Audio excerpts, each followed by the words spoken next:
Hello and welcome back to the third session of Articulate Storyline Training Series. In the previous video, we have seen slide layer properties under visibility section. In this video, we will see layer properties under section, base layer and revisits. Let's open layer properties and see the first property under the base layer section. Here we have the option prevent user from clicking on the base layer. As the name suggests, enabling this option restricts the learners from clicking on any interactive objects on the base layer. For instance, let's look at this question slide. When the learner selects an option and click on submit, they will see a feedback pop-up on the first incorrect attempt. Normally, all the feedback pop-ups are created inside slide layer and they are displayed based on the learner's response. But in this slide, we have a problem. When the try again pop-up is shown, learner is still able to select the options or click the submit button present on the base layer. This can lead to unexpected issues or confusions. So to avoid that, we can go to layer properties of the feedback layer and enable the option prevent user from clicking on the base layer. Let's preview again.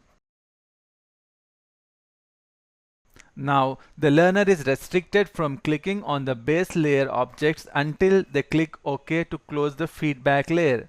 That's how this property can come in handy when creating such interactions. Next, we have pause timeline for base layer option. Let me demonstrate this with an example. When the slide starts playing, if the learner opens the course menu, the slide animation still continues to play. A good instructional designing approach would be to stop the animation when any pop-up window opens.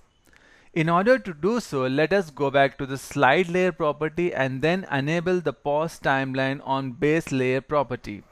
When you enable this property for a layer, the timeline for the base layer will pause and whenever that layer is displayed on the screen.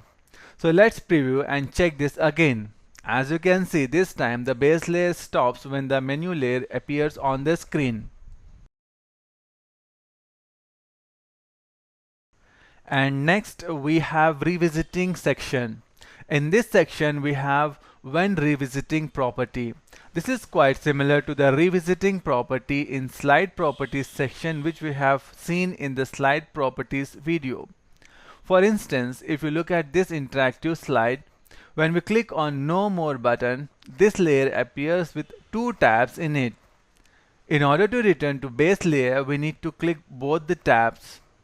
Only then the next button appears which will take us back to the base layer.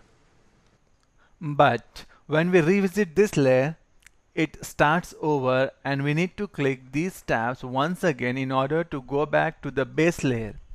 This is because the layer's revisiting property is set to reset to initial state. So we need to change this to resume save state. Then storyline remembers the layer we already visited and on revisiting it starts playing from where we left off. We also have automatically decide option, which is the default option for this property. If we leave it to automatically decide, storyline will decide whether to reset or resume. It makes the decision based on the objects present inside the layer. If the layer has some interactive objects such as buttons, then storyline will resume upon revisit, else it will start over. As our layer has two interactive buttons, we will get the same output as resume save state when automatically decide is selected for this layer. With this, we have come to an end of this section. In the next section, we will learn how to use timeline, states, and notes tab in storyline.